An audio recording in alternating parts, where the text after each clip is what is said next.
Hello everyone, and welcome to the December ITA Monthly Educational Webinar. Thank you for joining us from wherever you are in the world. My name is Nikki Hamblin. I am an Olympian in the sport of athletics and a member of the ITA education team. Today, we are going to answer all your anti-doping questions. But before I introduce the webinar in more detail, please allow me to do some housekeeping. We are delivering this webinar in 5 languages. On your Zoom menu, you should see a button called Interpretation. By clicking on this icon, you can select a channel with your preferred language. I and our panelists will be presenting the session in English, but you can also listen to the audio in Arabic, French, Russian, or Spanish. Today's webinar is part of our educational monthly series that are publicly available and designed to tackle key anti-doping topics and raise clean sport awareness. As for all our sessions, it goes without saying that while we encourage debate, interaction, and questions, but we do not tolerate any kind of aggressive behavior or abusive or racist language. We trust you will join us in the spirit of fairness, respect, and integrity. Some other housekeeping points. Please do use the chat function to tell us your name, where you are from, and your sport or role. I can see many of you are already using the chat, and so let me just pause for a second to give a few shout outs. So hello to those of you in Malaysia, France, Brazil, Australia, must be very late for you down there, the USA, Korea, Peru, Lebanon. It's great to have you all with us today. Please do note that we record all our webinars so we can make them available on our website and YouTube channel for those who are not able to attend the live session. As always, it is my pleasure to give a shout out to our official presenting partner, Informed Sport. Their investment allows us to deliver the webinar program free of charge in 5 different languages.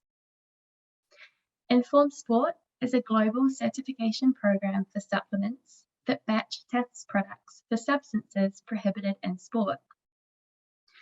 As supplement contamination continues to be one of the leading causes of inadvertent doping, we encourage athletes and athlete support personnel to check all products before use at sport.wetestYoutrust.com.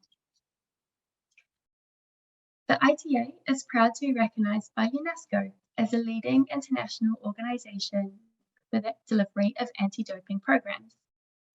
And this educational webinar is delivered with the support of the UNESCO International Convention Against Doping in Sport. Now, this webinar is slightly different to our usual monthly editions, where we cover a specific topic. For this edition, we asked you to submit the questions you wanted answered anonymously. We welcomed questions on anything related to anti-doping, which perhaps as an athlete or athlete support person, you didn't know who to ask or how to ask. Thank you to those of you who submitted your questions. Just a quick note that in the interest of being fully transparent, we have not edited these questions at all. They will pop up on your screens exactly how they were submitted to us. You asked us questions related to supplements and medications, testing, therapeutic use exemptions, and education. And on technical questions, we have consulted with ITA experts to ensure we are giving you the correct information. But to ensure the information we provide today is also practical to you as athletes and athlete support personnel, I am very pleased to be joined today by our 2 panelists who will share their experiences, expertise, and advice, both as Olympians and ITA Clean Sport Education Ambassadors. I would like to invite Anna and Mikkel to turn on their cameras and offer them a warm welcome. Anna Jelisic and Mikkel Thomas are two members of a 19-strong team of ITA education ambassadors who have travelled the world educating athletes and athlete support personnel, supporting them to protect themselves and their sports from doping. A little bit more background on both our panelists, and they are both very impressive individuals.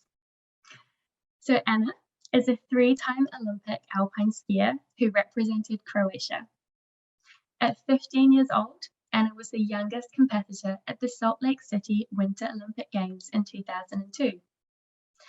Anna is driven by a passion for sports, media, and communications, and works closely with athletes as an International Olympic Committee career and master educator, supporting the smooth navigation of career transitions for athletes.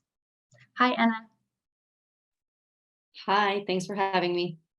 That's great to have you. So, and our second panelist, Mikkel. So Mikkel is a 3-time Olympian in track and field and was an Olympic qualifier in the 2-man bobsled for the Winter Games in Beijing 2022. He was from Trinidad and Tobago.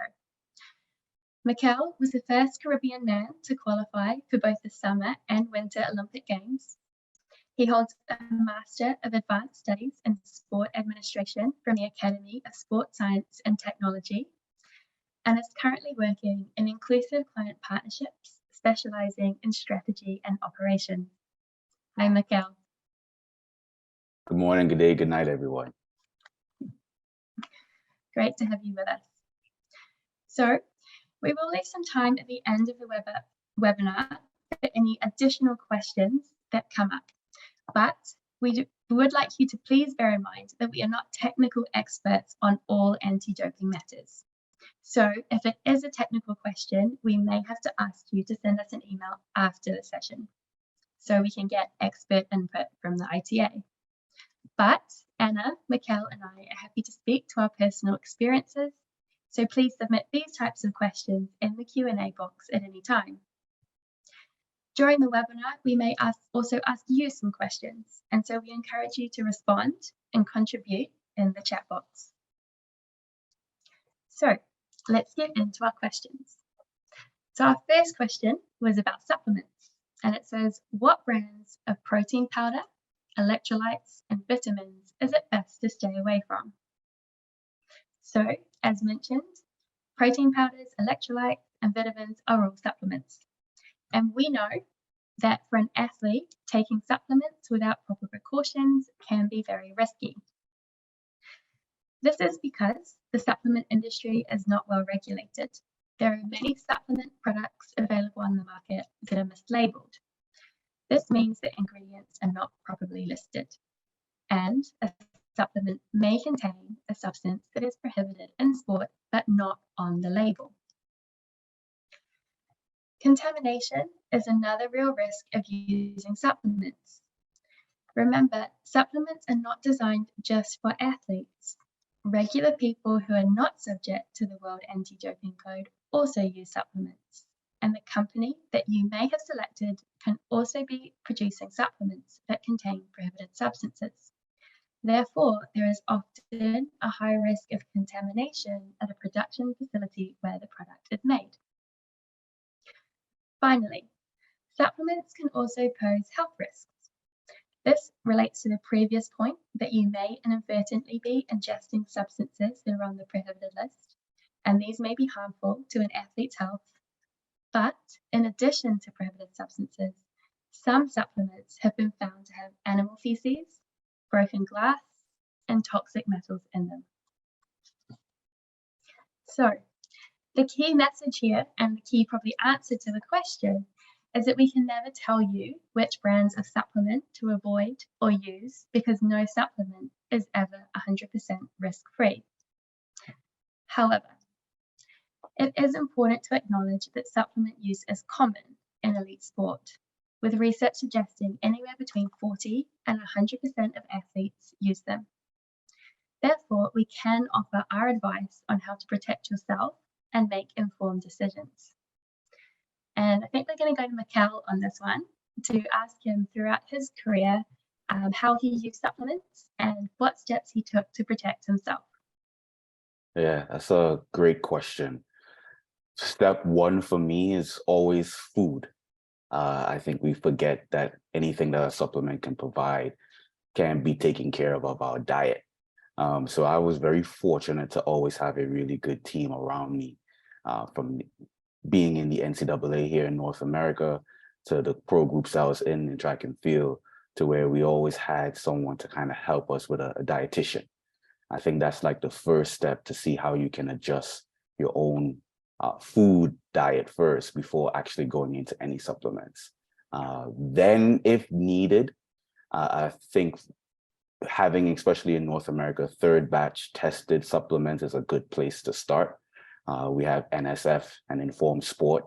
It's a great label to start with, but then also just making sure that you also do your part of just scanning with the WADA list based off of when you're in season and out of season.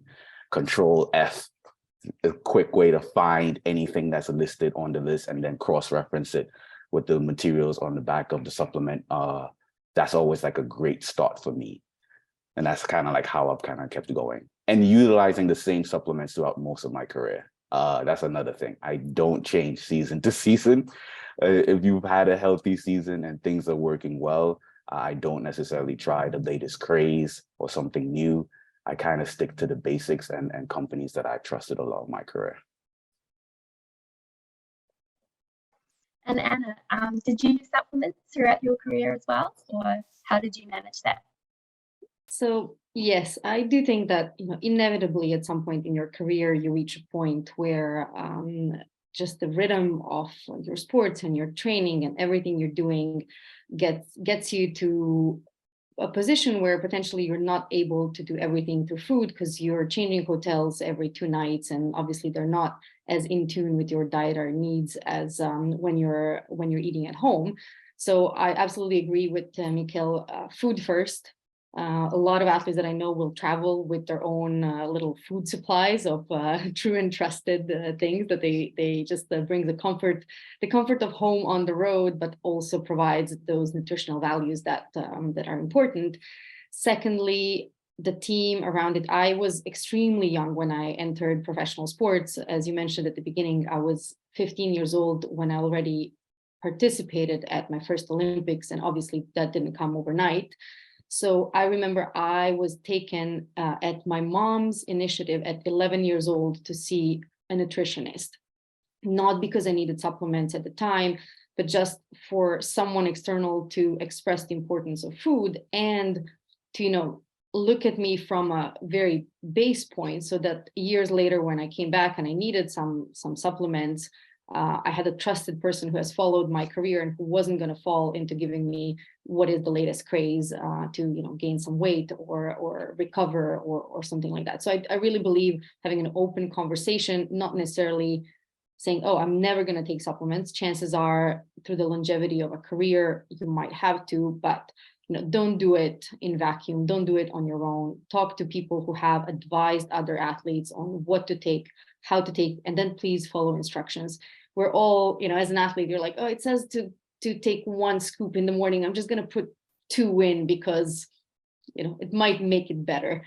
Instructions are there for a reason, and I just highly recommend that everyone follows them. Awesome, thank you. Anna, just to follow up on a little point that you mentioned, the importance of your mum. So do you have any messages for parents or coaches or the support people around the athletes as to how they can support the athlete? Well, I think whether it's your parents or a trusted group of friends, of any members of your entourage that you feel good about. I think for me personally as an athlete, and one of the advice that I want to give to those people is like, look at the person you're talking to not as just the athlete. For my coach, I was obviously first an athlete, then a person, then a friend, then whatever you want to name it. But for my mom, I was always her daughter first. And I think a lot of advice that you get and that you give as part of the entourage, sport is incredibly important, especially when you're a professional athlete. but it cannot cloud your judgment in what advice is right, what is wrong, what is within the rules, what is outside of the rules. And I really felt supported by my family, not as Anna the skier, Anna the Olympian, but just as Anna, the person who is doing something incredibly hard and incredibly exciting, but who, also comes home and needs to be seen for what they are. So I think coming to whether it's talking about supplements, about rest, about having a social life outside of sport, it's all linked. Find people who understand that you're an athlete and that there are limitations and rules that you need to follow because you're an athlete, but it also can go beyond seeing you as just that.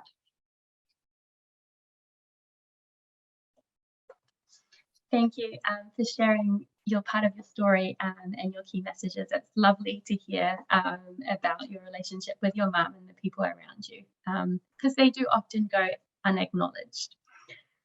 Okay, so just regarding the supplements, on this slide, we have provided some useful resources for athletes and athlete support personnel to check their supplements. And as usual, you will receive the slides following the webinar.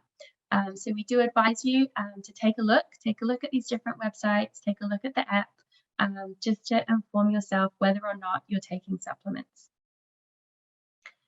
So on to our next question.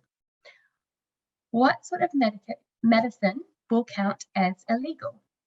So Anna, can you provide the clarity about the difference between illegal and prohibited? Well, I think when looking through the questions, the first thing that comes to mind is it's probably a figure of speech, illegal. There's a number of illegal substances which are not necessarily prohibited. And then obviously there's substances which we all think of very easy to access, very legal if you want, which will absolutely create a problem in terms of in the context of anti-doping. So I think it's just very important sometimes when we look at the language, understand what we are talking about and not confuse necessarily the anti-doping terms and the anti-doping rules with what is the law. And as we know, substances surrounding the law context as well, they change from country to country. What is legal in one country might not be legal in another country. And without necessarily beating around the bush, we I've faced a lot of questions around cannabis, which obviously is being legalized in some countries, it's illegal in others. And how do you navigate this question of legality? So I think it's just important to know exactly what you're looking for. Thank you for clarifying those perhaps two different terms, but which are sometimes used interchangeably. So for the purposes of this webinar, because we are talking about anti-doping, we did interpret this question referring to medications as prohibited in sport. So let's do a brief summary of what the prohibited list is. So the prohibited list is the list of substances and methods that are prohibited in sport. It can include any substance and method that satisfies any of the two following criteria. It has the potential to enhance or enhances performance. It represents an actual or potential health risk to the athlete, or it violates the spirit of sport. So as an athlete, how do you navigate the prohibited list? As substances or methods can be prohibited at all times, prohibited during competition, prohibited in particular sports. There's quite a lot to take on board and navigate your way through.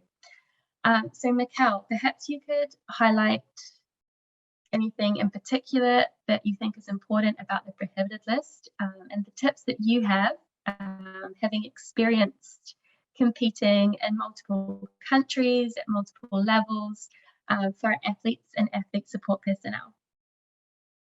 Yes, for sure. One is knowing when and where to find the prohibited list. I think that's always key. So every year, the list is going to be kind of updated and changed.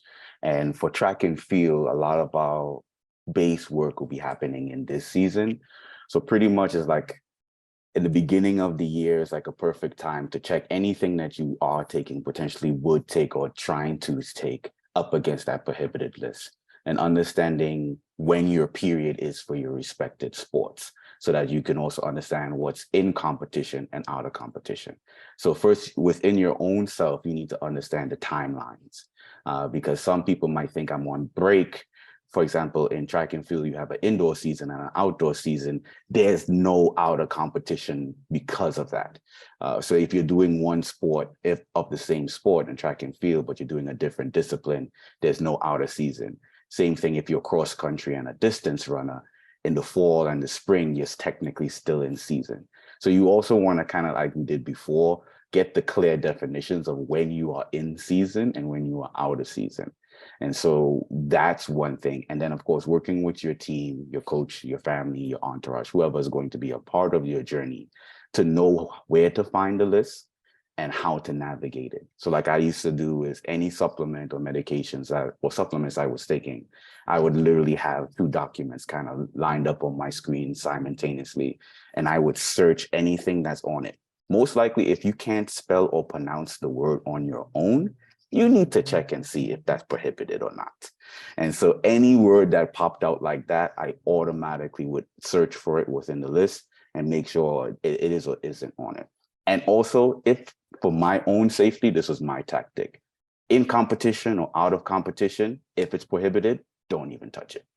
I don't even think it's worth the risk. If it pops up, if there's a dosage amount that's going to be around this particular substance, strong chance you don't even want to risk your integrity on that. So that's my tactics. Every year, know where to find the list. Head to the WADA website. We'll have links, of course, attached to that. Make sure you share that list so that everyone a part of your team is aware of it, family, friends, your parents, your teammates, and then utilizing everything that you are going to use against that list. If you can't pronounce it, you probably need to search for it. And if it's legal at one part of the season, don't even touch it. Don't run the risk. Awesome, thank you. It's great that you shared your experience. I would like to ask you, I mean, you talked a bit about the team and letting your team know about this list, but I think something that sometimes athletes perhaps forget about or don't consider is it's, yes, the people in your team that you need to tell you're an athlete and you could be tested, but it's also people who perhaps don't know you as a sports person. So like when you go to the dentist, for example, or when you go to the optician, like you don't go in there saying, you know, I'm Mikkel Thomas, I'm an Olympian, like, you know, that association sometimes isn't there. So, you know, can you perhaps reiterate the importance of, yes, it's your team, but it's anyone also that could prescribe you a medication? Absolutely. That's a really good call out, because you can be going for a typical routine at the dentist, and some of the anesthetic medications that they may give you may be happening. And this might be a routine visit that's happening during your season. So you're absolutely right. I think anytime that you are taking in something into your body, you have a responsibility as an athlete. And so you must make those aware, especially if there is some sort of medication attached to it, that, hey, I am an athlete, I may run the risk of this. Here's an opportunity for you to at least cross-reference and double check. And of course, there's a method that we can use to protect yourself, TUEs, we will talk about later on in those situations. But yes, you're absolutely right. Please make informed all, but understand that you have the sole responsibility as an athlete of everything that you ingest. Mm-hmm. This also includes topical creams, by the way, making sure that that's clear. If it's on you or in you, you are responsible for that. And right, Nikki, yes, I'd love to just point out one thing. When, you know, absolutely agree. Yeah, just if you don't have to, don't touch the stuff. Don't play with it. Oh, I'll take it far enough in advance. Washout period. We all, you know, we can talk about that later. But I just wanted to share a little tip or system that we had in place. I traveled usually with a team of, let's say, 4 athletes and probably a staff of about 10 people. And you know how it goes. In an ideal world, obviously, everyone would keep their medications to themselves, and you would have a doctor or a physio who would keep the team's medication, and no one would ever touch something they shouldn't. But the reality is not necessarily like that. So we made a rule within the wider team that when we were traveling on the road, nothing traveled with us that was on the prohibited list, for the chance that, you know, you're an athlete and you just kind of, someone tells you, oh, take the paracetamol, it's in my it's in the drawer, and you pick up something that is not paracetamol and you don't know where you stand. And the only person having any emergency medications that potentially could be on the prohibited list was the medical doctor or the physio, and those were locked away. He actually had like a metal box with a lock, and that lived with the other medication, but it was not accessible unless, you know, asked for. So, and it worked really well, I find. You know, it just avoids that potential mistake that could happen when you're on the road 200 days a year. Great, thank you for sharing that tip. I think it's really valuable, you know, to protect yourself, but you're also protecting your teammates, your sport community from mistakes as well. So Anna, perhaps we'll go to you. How can an athlete or an athlete support person check the status of a medication?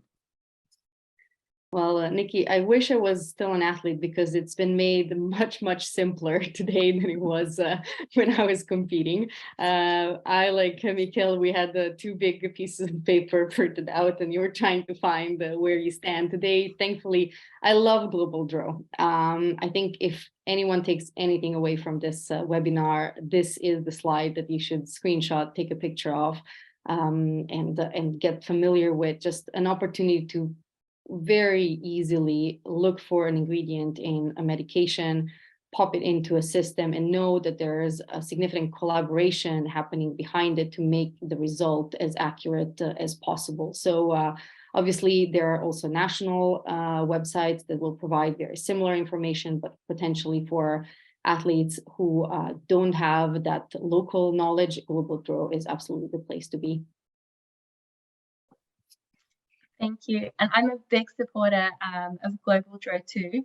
And I fully advise anyone to also check with their pharmacist, doctor, National Antidoping Organization as well. But I would really like to highlight the importance of, even if you tell a doctor that you're an athlete, you could be drug tested, so you need to be careful about what you take, to always do that backup check yourself. So when I was at the end of my athletic career, when I was pregnant, I was suffering some really bad morning sickness, but I was still considered an active athlete. You know, pregnancy doesn't automatically mean retirement anymore. And I ended up in the accident and emergency center of the local hospital. And I said to the doctor, like, I need something, like, I'm terrible, I can't keep any food down. Or water. And he said, okay. And I said, well, I'm an athlete and I could be drug tested, so please, you know, think about what medication you want to give me. And I heard him go to the other side of the curtain, and I heard him say to the nurse, oh, we don't need to take the time to do the check, because it doesn't matter what we give her, because she's pregnant, so she won't be drug tested. So that's just an example of, you know, how doing your own check, particularly with, you know, your people who are outside of your sports circle, can be really important. So I completely advise you to have the app ready to go on your phone. So even if you are in a situation like that, you can just quickly type the name of the medication in before you let anyone give it to you. So that was my short story anyway. So on to the next question. Is it possible to take enough painkillers or normal household medication to count as doping? So Anna, how would you answer this question? Well, absolutely. You don't even need to really take much. All it takes is taking one little pill or one little dose of something that's on the prohibited list. And I very often like to give the example of common cold medications. If you walk into your pharmacy and you tell them you have a stuffed up nose, there is a really high chance that they're going to provide you with a cold medication that has a substance that is linked to ephedrine, usually pseudoephedrine or something like that, which for the average person who's not subject to anti-doping is absolutely not a problem. If you are an athlete, that becomes a big problem. And the worst thing is that there are such easy alternatives that are sitting behind that same counter, and just being aware of the fact that you can't take medicine A, but you can take medicine B, which will make you feel as much better as the first option, but will not put your risk to a positive doping test, is the difference between, you know, a happy and healthy sport career and potentially an anti-doping violation. And if I may add something towards that quickly, is even if you've done your due diligence, you've checked in your respected countries, for those that are international, please know that the active ingredients are different in different countries. So you may be taking, say, it's cold season here, you may take a nasal spray in North America. The active ingredients will be very different in Europe. The active ingredients will be also different in the Asian region. So you must also recheck anything that you take over the counter. Thank you, Mikkel. So Mikkel, I want to come to you now because I do know you love the activities. So maybe to show our participants today why it is important to check even, you know, what can be considered normal or everyday household medications to make sure they're not prohibited in sport. Do you want to check the medications with them? Let's try.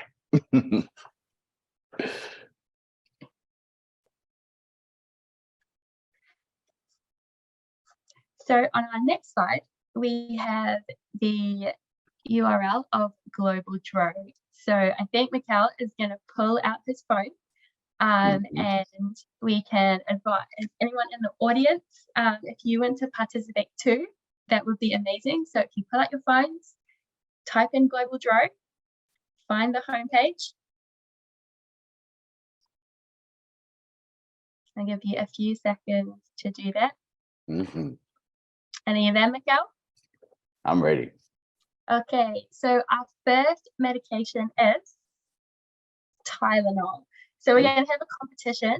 So can anyone in the audience beat Mikkel to finding out whether this substance or whether this medication is prohibited in sport or not?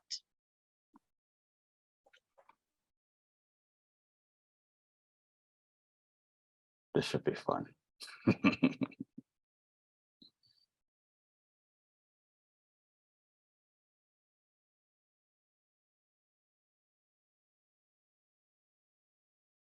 Coded.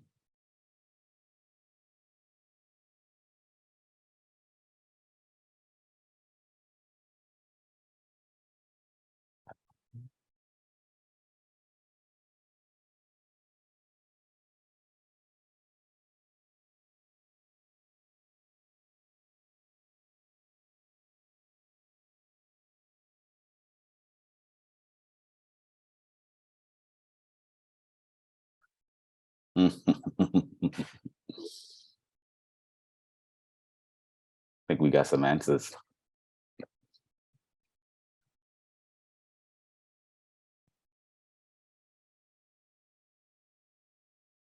Ooh. We have some saying it's prohibited, some saying it's not. Okay, so let's move to the next slide and see what the answer is. Awesome. So this Tylenol is also paracetamol, and those of you who said that it is not prohibited were correct. So should we do another couple and let's see if we can, who can, I want to say like win, make it a competition because we are athletes here. So the next medication is the citrus soother decongestant. And while you're checking this one on Global Dro, I'll just respond to David, who has made an excellent comment in the chat to be aware that Global Dro gives excellent information on medical substances, but not on supplements. And yes, that is 100% correct. What we do advise for supplements is to make sure they are batch tested, and you can do this through using the resources we provided on the slide earlier. So you can use Informed Sport, and you can use the Sport Integrity Australia app as well, which will give you some reassuring information about which supplements are batch tested, which is always what we recommend that you use. All right, what they got?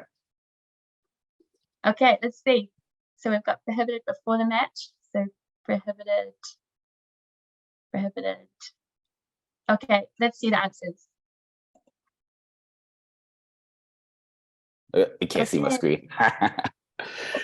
I hope everyone knows exactly what. So I don't know if everyone is fully aware. So what you're actually searching for when you're using Global Draw. So I know sometimes the first time you come on it, you might think about searching, for example, the Tylenol experiment. You search the name Tylenol, looking for the ingredients that you see here on the screen. The active ingredients are also something that you want to be careful that you're searching for. Because again, Tylenol is a big name in many different countries. It may not necessarily be the same active ingredient. So also while you're using Global Draw, please be aware of the active ingredient that you see on the label is also what you want to be aware of what you're searching for. Excellent. And so the active ingredient in the citrus soother was ephedrine, which, as many of you have identified in the chat, is okay or permitted out of competition, but prohibited in competition. Okay, let's check our next medication, please. Okay, so this is super interesting. And I think, Mikkel, you might want to explain why this is interesting. We have two medications here, both very similar, but also different. Very different. So this is kind of like what I was saying before, where you may know the Vic brand, you may use it and may get a version of this in your respected country. But as you travel to somewhere else, there are different active ingredients. And so same product, two different active ingredients. So because of that, they're technically two different products. So you need to search them very separately every single time. So this is like a great example of that. So which one may be prohibited? That's the question. Yes. Okay.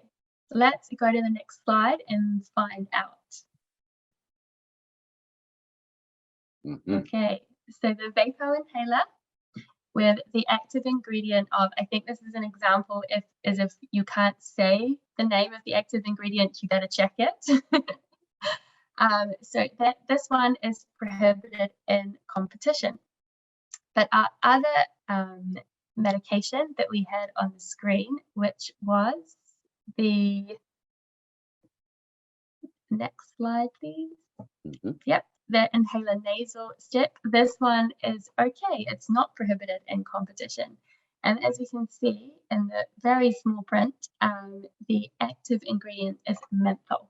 So it's, again, key message, look at the different active ingredients, because they will help you identify whether it's permitted or prohibited in sport.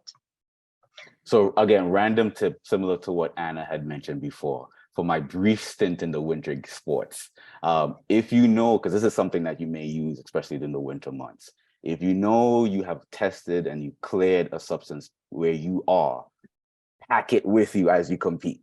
Don't run the risk of trying to find something that you know is part of your routine when you're overseas or you're competing, because you have to run the risk and you may not have the time, phone, or the data to check certain things on the go. Just cover that step ahead. Come prepared as much as you can with all the things that you would need along as you compete. Great advice. Okay, so the next question we will answer is regarding cannabis. So the regulation says that the substance is prohibited in competition. But if I consume a month ago and test positive, what happens? It was not consumed in competition. Can this situation be resolved or clarified? So firstly, I think to respond to this question, we need to clarify a few anti-doping terms, because there are a few different ones in that question.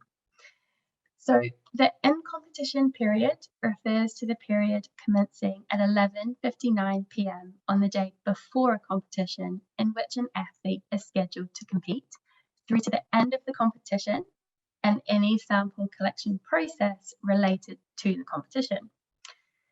Just a quick tip, this is the most common definition of in competition, but in some given sports, a different period can be approved by the World Anti-Doping Agency. So we advise you all to check your sport's anti-doping rules.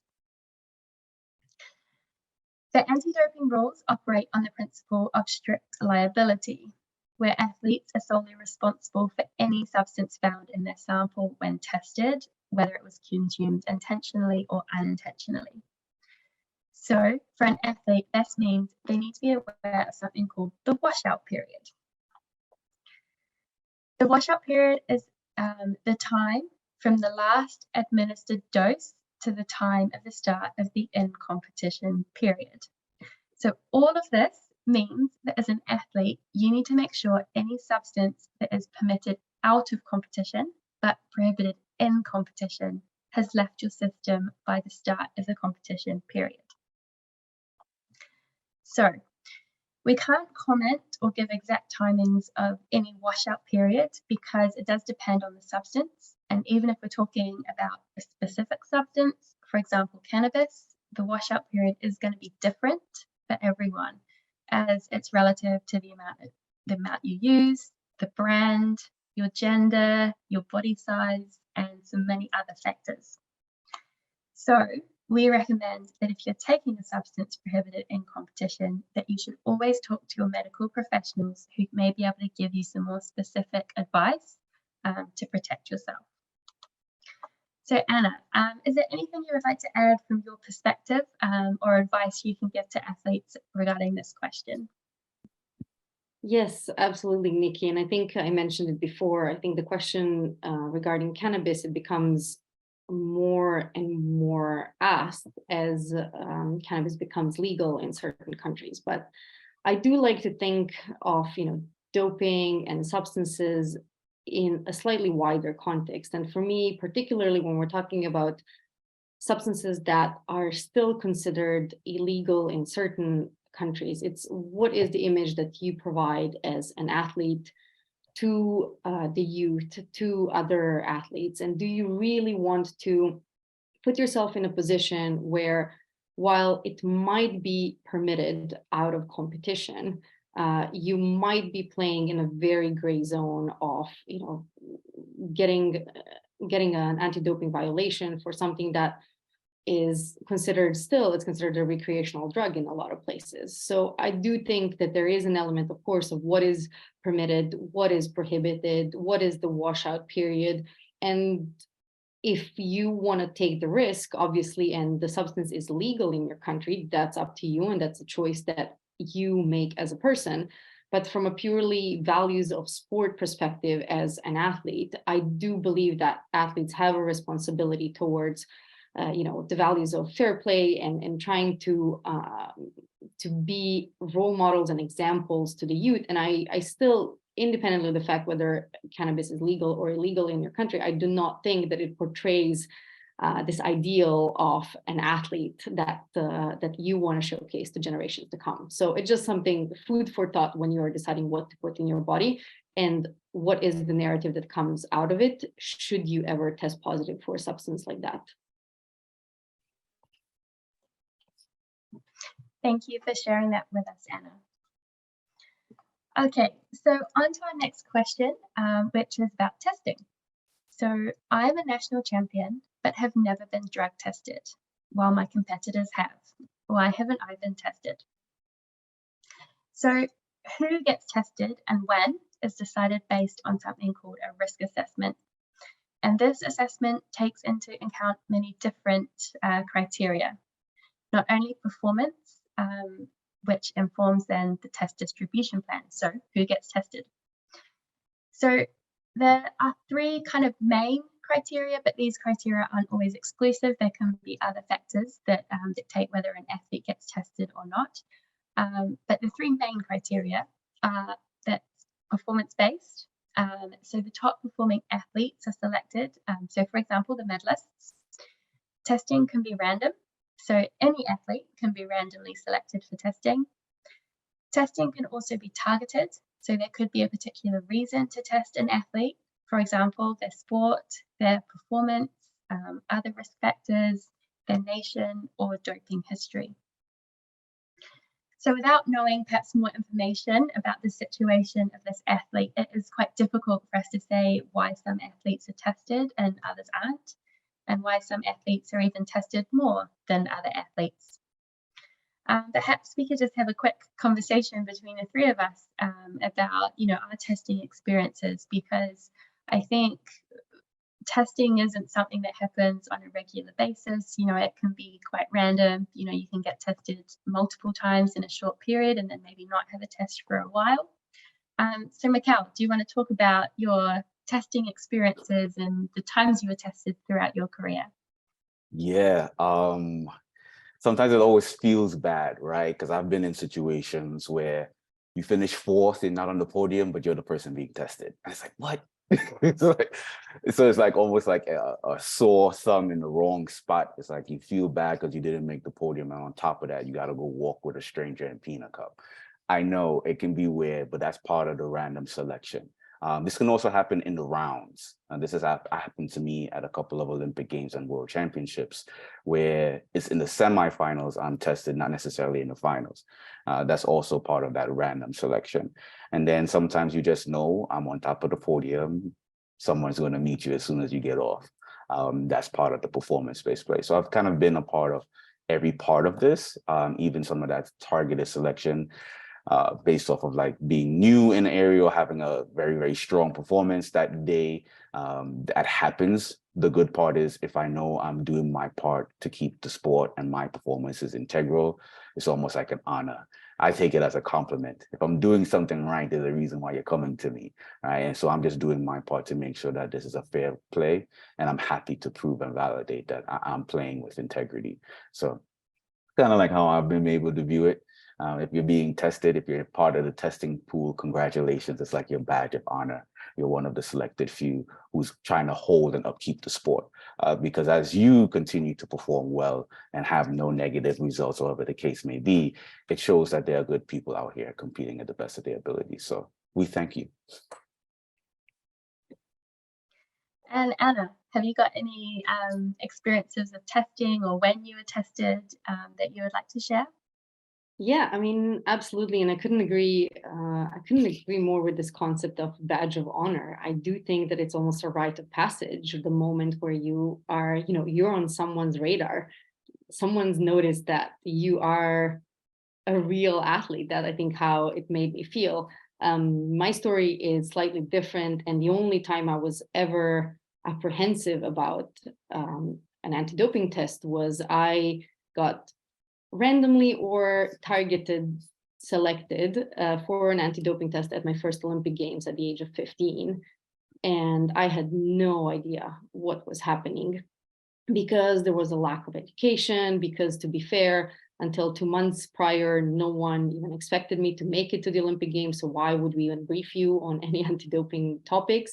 And all of a sudden someone, tapped me on the shoulder and said, please come with me. You've been selected for anti-doping. And what goes through your head is, oh my God, what does this mean? Have I done something wrong? But that was the only time that, I wasn't potentially on board with the process because I didn't know what to expect. After that, as you mentioned, usually once you're competing at the top of your sport, if you're top 3, almost certainly you're going to get picked. I know that on the national level, we had 1 or 2 appointments where the National Anti-Doping Agency would show up. We didn't know when, we just knew that they would. I found anti-doping officers sitting at my kitchen table, having a tea with my mom, showing up, during the evening hour that I had provided to be home. And I walked through the door, I was like, why didn't you call me? And I was like, well, we can't really call you. You are expected to be here during this hour, which I was, but not at the beginning of the hour. So I do think, and that was a really good reminder, having these 2 people sitting at our kitchen table of like, oh, I actually need to be very on point with my whereabouts, which just a reminder to all of those who are subject to whereabouts, they're not a joke. They're not something to be taken lightly. And there are people who may make their planning and their schedules and their travels in order to be where you told them you were going to be that day. Awesome. Thank you for sharing, and thank you for also highlighting the importance of whereabouts, because we didn't get any whereabouts questions this time around. So it was nice that you were able to build in that reminder. So the next couple of questions are about therapeutic use exemptions, or TUEs. The first question on the topic is, it seems really easy to get a TUE, and a lot of athletes I know use them. Is the same standard used all around the world? Is it easier to get them in some countries? And Anna, I'm going to hand this one straight over to you.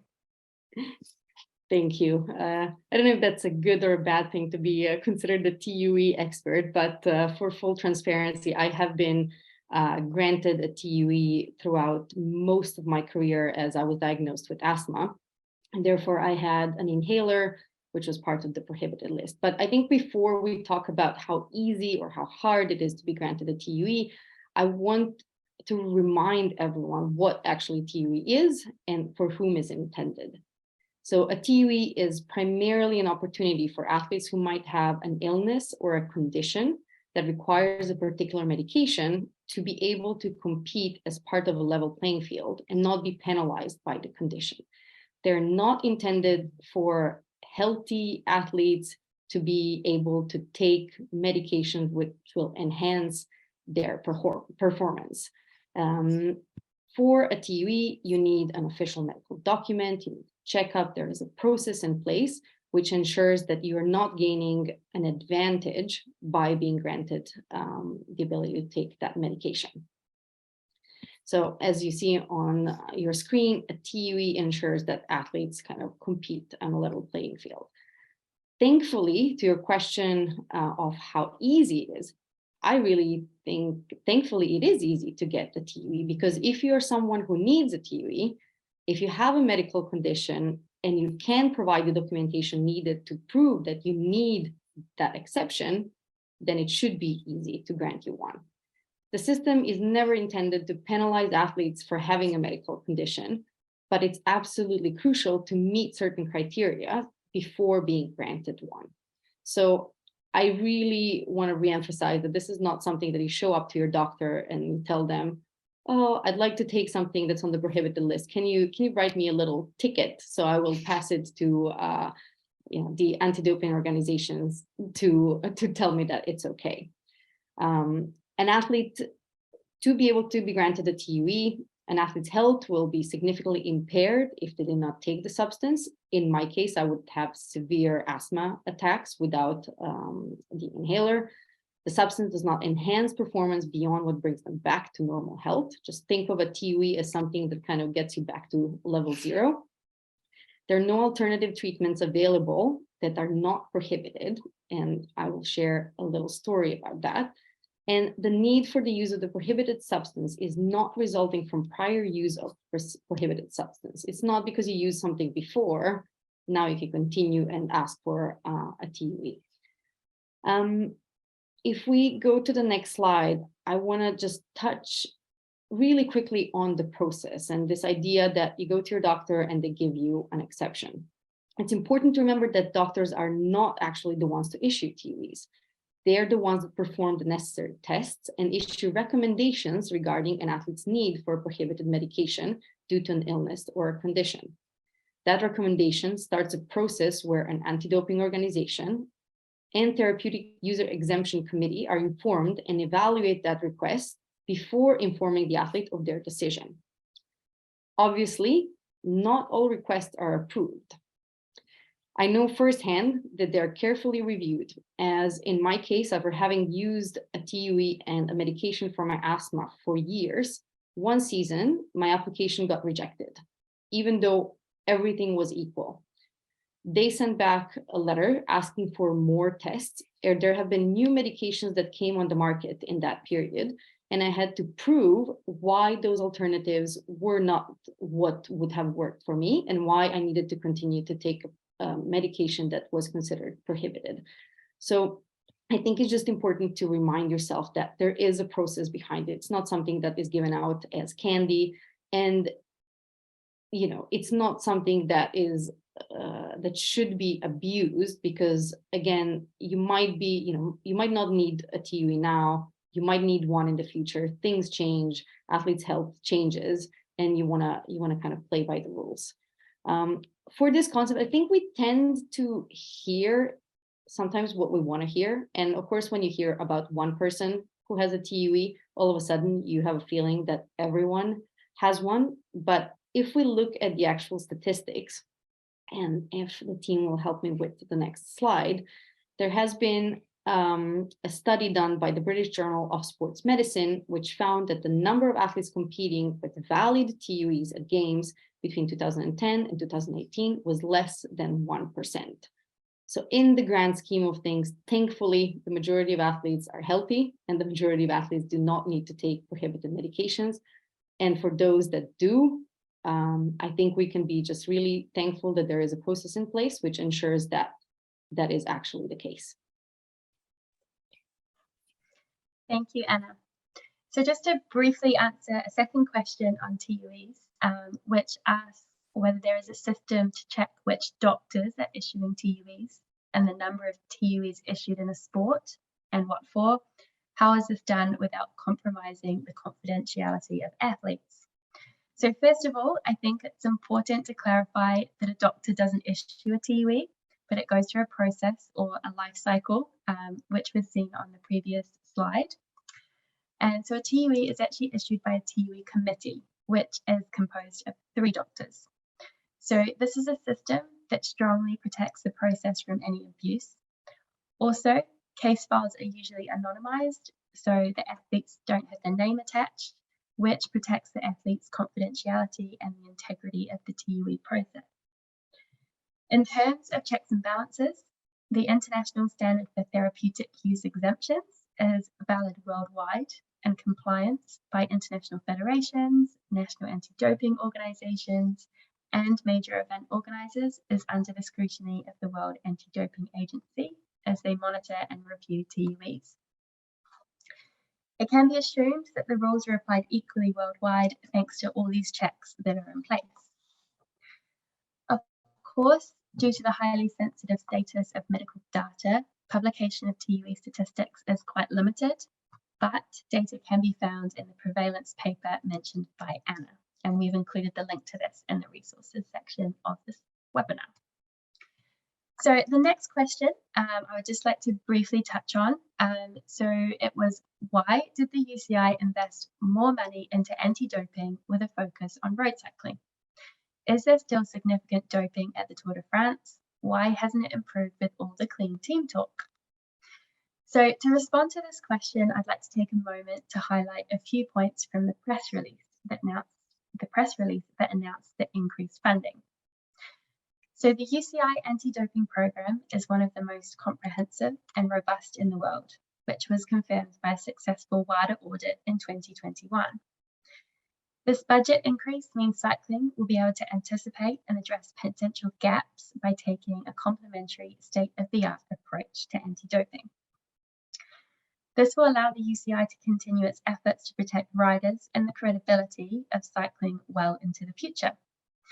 And a personal comment that I think it's important to realize that the quality or funding of a clean sport program doesn't always necessarily reflect the risk of the sport, but perhaps rather the willingness to prevent doping and prioritizing the protection of athletes.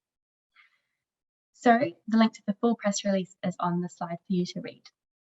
So let's move on very quickly to our next question, which I may have to go to Mikkel and Anna for like a 15-second answer each, which is, does anti-doping education really work in reducing drug takers?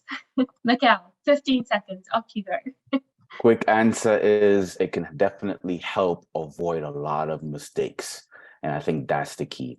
Like if you didn't know about Global Draw or certain NFs for sport or informed sports, like you don't know what the resources are available, you don't know what your options are, you don't know what your rights are, you can make some easily avoided mistakes with good education. And this is for youth athletes all the way to the professional athletes.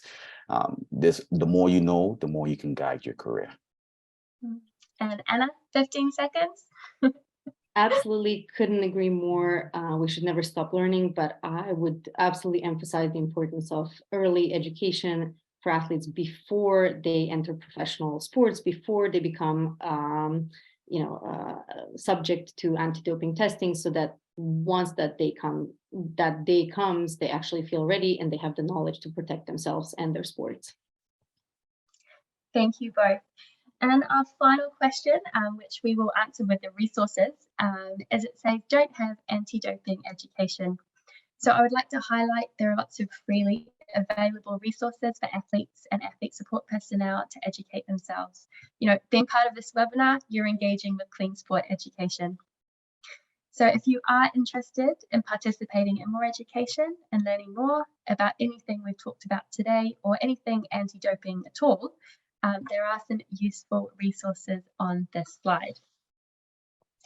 So unfortunately, we don't have time for our audience questions today, but I do encourage you. Tiziana, thank you for your question. I do see you've emailed us this question today as well. So we will definitely get back to you with an answer to that in the next few days.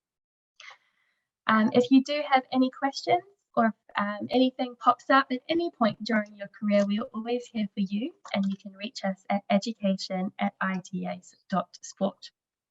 So this wraps up today's webinar and our last webinar of 2022. A big thank you to our panelists, Anna and Mikel, and of course, a big thank you to you and our audience. After this webinar ends, you'll receive a link to our survey along with the presentation slides. Please do take a few moments to fill it out. Our next webinar will be on the 31st of January and is in collaboration with the Court of Arbitration for Sport. So look out for the invite and the social media posts asking you to register for this webinar. And finally, if you want to receive updates from the ITA, including everything about our future webinars, sign up using the link on this slide. So I thank you all once again. I wish you a great rest of the day, evening, afternoon, and we look forward to seeing you all again in 2023.